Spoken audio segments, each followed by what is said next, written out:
Oh, it's time. Time to get radical. Viewer discretion is advised. Welcome to Radical Comment of the Week for July 12th through July 18th, 2021. These are the very best comments from that time period. Starting out with the honorable mentions, we got Haddamton Rose, Hooded Farmer, and Juliet India Mobile. The bronze medal comes to us from P.O. Box Christmas. This is a vicious cycle for Tommy Tellerico. Remember when Tom said no crowdfunding? Basically what he does is he makes a bold statement, gets proven to be a liar, and then tries to redefine what the word he said actually means now. For instance, he just did an interview 2 days ago where he claims that the physical games are completed now. He says Walmart is going to carry the games. He also says worst case scenario is that he does a soft launch in October of several hundred Amigos. Now, please explain to me how the largest retailer ever is going to carry games for a user base of several hundred systems. There's just so much lies and deception out there that cannot be dismissed. Also, you will notice that the Amico cult are also defensive of us calling them shills or simps. Well, answer me this. Amico has these events all over, and these YouTubers keep showing up at them all. You can see them in the background during videos working on stuff and setting stuff up. How do they travel to all these places and stay in hotels, etc.? If they are being paid by Tommy to show up, then they are shills. Now, if they are doing all this on their own dime, then they are simps.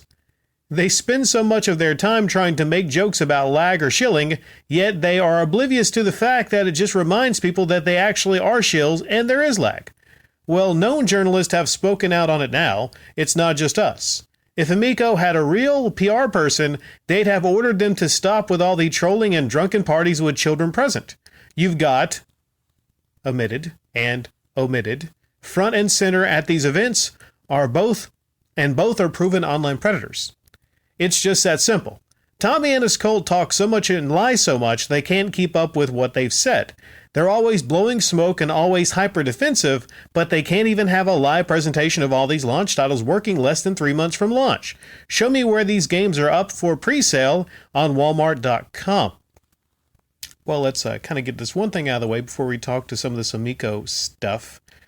There's 2 names here omitted, and I'll tell you why I did this. Because that's a very serious charge and a serious claim that you make. I mean, just this comment kind of went like in a different place, and I wasn't really expecting that, right? And I'm not saying that these 2 individuals, you don't have proof, 100% concrete proof of these charges. I'm not saying you don't, but here's what I don't want to do and start a habit of on this channel. It's making claims that people are online predators. I'm not going to start doing that. And even to this point, even though you're a medalist here, I'm going to give you one warning, P.O. Box Christmas. On this particular channel, if you have a channel, that's fine and dandy. Do whatever you'd like to do on your channel. But on this channel, there will be no mention of these 2 individuals or any other individuals being online predators. Okay? I mean, this is not going to be that kind of place. And I would just, give you that one warning, right? Because, if you're here, if you're coming into this comment section, then you're hearing me out. So I do hope that's understood. Do you understand that? Again, if you have your own channel, go other places, do whatever you'd like to do. And you may have concrete proof of this, but I'm just going to kindly ask that you don't mention these 2 or make the claim of anyone else being online predators. Now, an exception would be, let's say, you have Bill Cosby, who was a predator of sorts, and he went to jail for this. And it's pretty much like known everywhere that he did the stuff with the Quaaludes. Like, okay, all right. So that's fair game. But, mentioning, these individuals in this, I just would like to avoid this at all possible. You know what I'm saying? Because this opens up a really a really crazy kind of Pandora box, and we're not going to go down that road on the Radical Rick channel. You got me? Okay. Putting that aside, getting that out of the way. Yeah, he lies a lot. He can't keep up with the lies. It is incredibly silly, and if you really kind of track the lies and put them in placement versus all the other lies and then present it to him, I don't see how he actually can keep track of like responding to all the different lies. Like Walmart's gonna, if it's gonna be a soft launch, a very soft launch, which is not a launch. Okay, it's not a launch. A soft launch, you're trying to redefine what that means. Oh, it's coming out in October. What do you mean? It's going to come out for like the 100 YouTubers that are shilling for it? Is that what it is? Is that the promise, basically? Hey, you know what? All you guys that are following, me around when I go to Crayola and all these different places. I mean, there's one person on a freaking laptop. The one guy is doing work. It's obvious he's doing work for Tommy. Like, these people, I don't see them as going to this place without there being some kind of a deal set up with Tommy, some kind of an idea that at least they're going to get a free Amico. The one guy that said he's paying $300 for the Amico, I doubt that he's actually paying $300 for the Amico. But maybe, I don't know. If that's the case, then that is kind of sad. But it's just weird when you see these YouTubers that, like, literally are on their laptops doing work in the background. I mean, come on now. So the soft launch, if they're going to launch just, several hundred Amicos, how is a giant retailer like Walmart going to carry a couple hundred Amicos? You know how many Walmarts there are? There's a lot. So, you go to your Walmart and you ask, hey, you got the Amico? And they say, oh, a couple states this way, there's one. And you're like, what? How do you carry this? And like, it's a soft launch. Like, no, they were just like 100 released. But like you said, it's the cult. They keep up with their lies so much. I just don't see it any other way how this many, even if it's 100 or whatever, I can't see how this many full-grown adults, can genuinely be so entranced and excited by this console at that price unless something's going on. So, I would just question almost everybody that is jumping up and down, hitting the ceiling in excitement over this Amico. I would just question all of this, but that's just me. I don't know. Like, I've seen people excited about things that I'm not excited about, but in this particular case, when you combine the weird excitement over the fact that you see all these same people in these same videos with the fact that Tommy Tallarico, I mean, he's got Ferraris, he's obviously got money. I think this is more like an ego trip for him, and he will spend a lot of money. He'll spend a lot of money trying to make this thing really huge, I guess, to supplant his own ego. Okay, there you go. And thank you for the bronze medal comment, P.O. Box Christmas. The silver medal comment comes to us from Rusty Shackelford. When Nintendo first announced the Nintendo Switch OLED model, I was pretty excited for it because it addressed many of my complaints about the current model.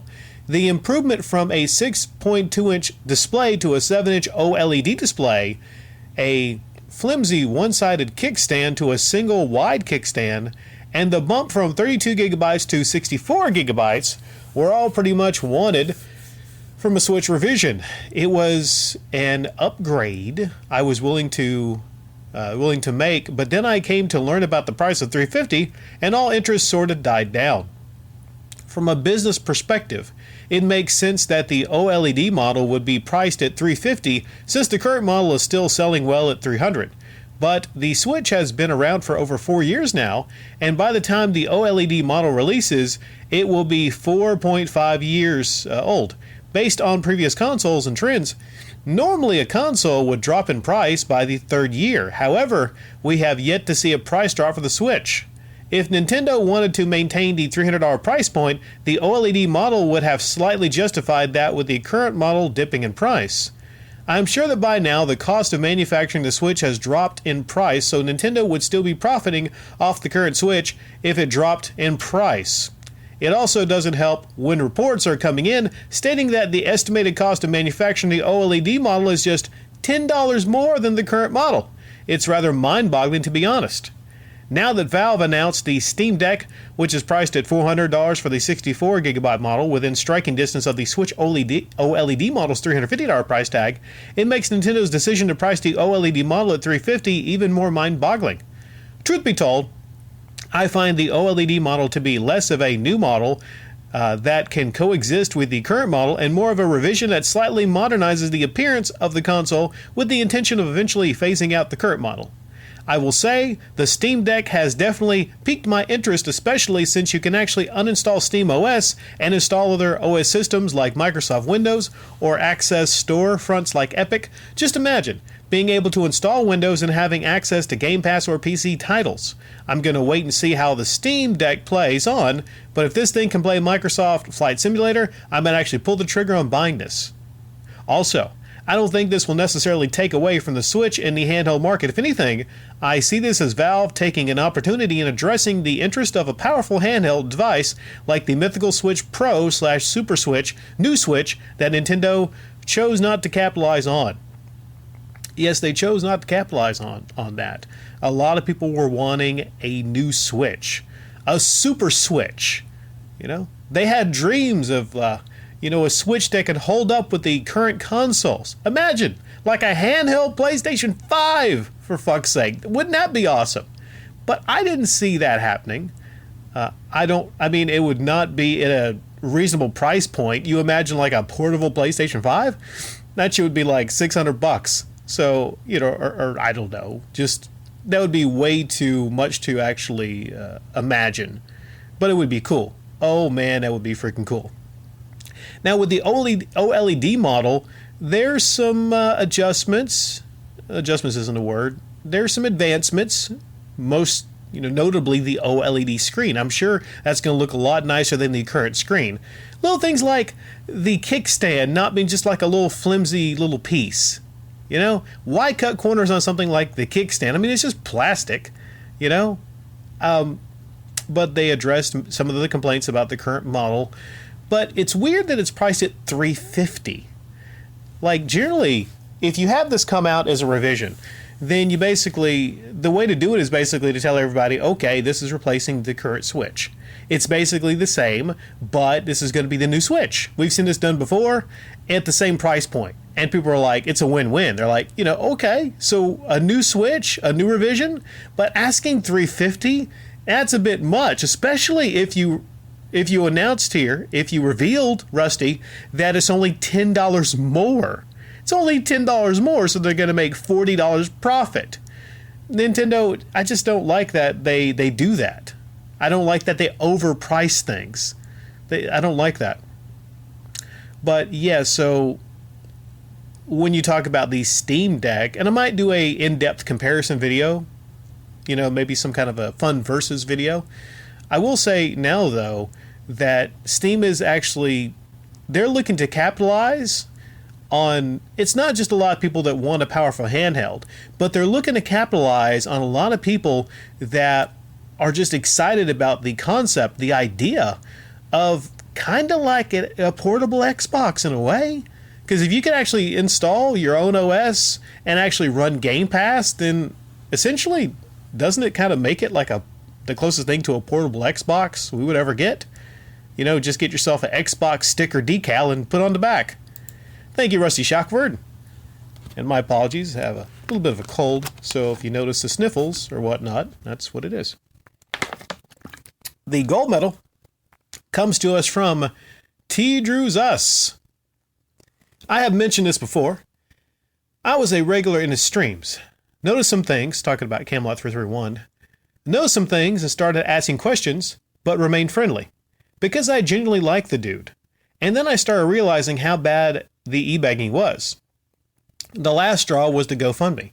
Unsubscribed, unfollowed, all of that. I'm surprised I didn't get the notifications when he messaged you on Twitter. Appears has since deleted the tweet. Edit. Okay, I'm back at the PC now. Here goes. I discovered Cody back maybe late 2019, early 2020, somewhere around there. Found his existing backlog of videos entertaining. I subbed. I want to say he was around 50k subs then. I don't really remember. Saw he was streaming some gameplay. Again, I found him entertaining. Was also a rarity for me. Seeing someone who had a couple hundred people in the stream chat, but actually tried to acknowledge people that asked questions, talk to him, etc.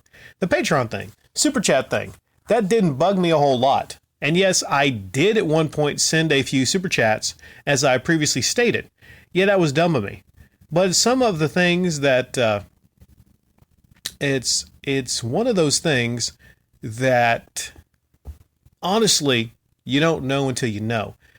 I include an entertainment line in my budget every month, and that's where those Super Chats went. But I digress. I started looking into things, and yeah, the guy gives the occasional console away, which is nice, but then I realized he's making money off of telling these workers stories. He claims that to be a workers' right advocate on Instagram, and then asking for more money. The final straw, much like it was from one of his former moderators that post here, was the GoFundMe. I don't hate Cody as a person, or for any other reason, it's just not my nature to be like that. But it's preying on and manipulating the audience, tugging at heartstrings, etc. So essentially, I turned from Cody when there was no returning to him. Put it this way. The man fucked me when my wife and I were in the hospital as she gave birth to my daughter 3 weeks early. Now I'm a bit genuinely stressed out about potential doxing attempts. I gave my reasons as to Cody a little bit ago, and as well as letting him know about the issue I have with the mention. Considering his channel is several scales larger than mine with a good bit more reach, and that's why I'm a bit nervous about potential doxing attempts. His response? Sorry you're stressed, don't be a fake friend, and this won't happen. This says a lot. I first DM'd him to tell him about how much I liked his channel in November 2019. I would occasionally send him something, but in a time frame of 18 months, I received 4 DMs back from him, excluding the fake friend accusation today. At one point, I asked him to critique an upload of mine, crickets. Lastly, and all this makes sense, just read to the end, I recently somehow lost my Ryobi 1 Plus reciprocating saw. I got it back in 2014, and through several projects, remodels, teardown/rebuilds, it was the most useful, probably favorite tool I ever had. I needed it because it was coming the time on my deck for a deck teardown rebuild that I'm currently working. Did I start a GoFundMe for it? No. Did I start a Patreon for it? No. Did I open up Super Chats in my audience and clamor on about needing to replace my all-time favorite tool? No. What, pray tell, did I do then? Well, I went to the Home Depot and bought another one. As I mentioned before, my daughter was born a couple weeks ago. I now have 2 kids in diapers. Diapers and wipes is expensive. Did I eBay for the funds? No. Matter of fact, I started pulling extra shifts at work in the past through winter to try to make some extra money because we needed it. I worked more. Okay, I'm done. Well, congratulations on the new kid there. They are expensive. That's why, I really don't plan on having any kids. They're pretty expensive. But I love that you're not e-begging for the funds to buy that or the saw. The pride of actually buying things yourself, it can't be replaced. It can't be, So hats off to your integrity. Now, people have said before that they find Camelot to be friendly, or I've had people say, please, this is maybe 2020, not sure. Not Camelot331. Don't talk about this person. This is a friendly person. I like talking to this person. Well, Jeff Brister comes by and he says the guy changed. I don't really see it that way. I mean, I think essentially you are kind of deep down what you are to an extent. I believe that. Some people are just certain ways. Now you can change, but your true nature kind of comes out eventually. And Camelot's true nature is that he is a parasite. And he just does not care about the money that he gets from people. A lot of these YouTubers are that way. But I will say the fact that he actually talked to you a little bit, I want to think that, he you considered each other friends, but I don't know. It's like a weird kind of concept, like online friends. I don't know. I've always said that it's weird if you have online friends and the donation line is open. You always kind of wonder to yourself, is this person just kind of being my friend or talking to me because I'm sending them money? And maybe there's an idea, an expectation that they can actually cultivate a certain kind of relationship, a one-sided relationship, to where you're giving money to Cody. Now, you said you have a budget for entertainment. I would say you can still keep that budget, but let it be, a higher level of entertainment than, someone like Camelot331 talking on a live stream. Okay? I would say to people, if you have an entertainment budget, up your level of entertainment. Up it to a higher level, right? Buy some good video games that are far more entertaining than a Camelot331. I have never seen any of these eBegging live streamers. Not one of these live streamers have I found to be more entertaining than playing Grand Theft Auto. Not a single one. Not a single one. So I just don't get that argument of entertainment. And a lot of people that set it aside on their budget, like yourself, if you really kind of think about it, you deserve better entertainment, basically. Let me put it to you like that. You deserve better entertainment.